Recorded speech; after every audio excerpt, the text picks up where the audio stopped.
In this first chapter, we're going to be discussing victory in the opening. As you know, a game of chess consists of three different periods. You have the opening, the middle game, and the end game. And the fundamentals of chess definitely stress the middle game and the end game, but you can also often lay the groundworks for victory in the opening. We'll see a few examples of that. To start off with a very basic example of a miniature where actually not only a winning position was achieved in the opening, but the game ended in the opening. This is the game Shmatkov versus Eidlin from Moscow 1960. White began with the move d4, and black answered with d5, and then came c4.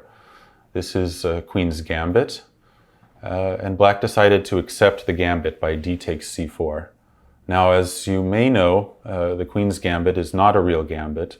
The main purpose is to knock out black's center pawn, and usually white will get the pawn back if that's his desire.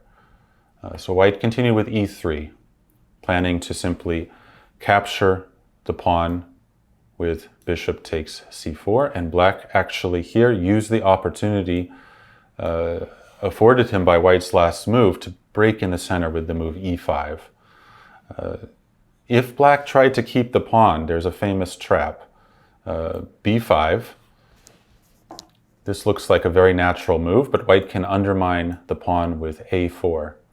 This is a pawn chain, b5 and c4, and white strikes at the base of the pawn chain. If black tries to keep his pawn chain intact by c6, white can now take the pawn, and after c takes b5, suddenly the game ends, queen f3. And the rook on a8 is trapped. The only way to save the rook is to give up one of black's minor pieces by knight c6 or bishop b7, but in any case, the game is lost. This is a very basic trap, but it also shows that the Queen's Gambit is not a real gambit.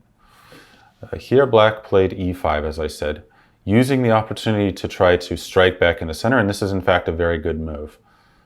Black frees his pieces, and although the pawn is en prise, as I said, it's under attack, capturing the pawn is not doesn't lead to anything for white because the queens are traded, and now black can safely protect the pawn on c4 with a move like bishop e6, or b5 now is also possible.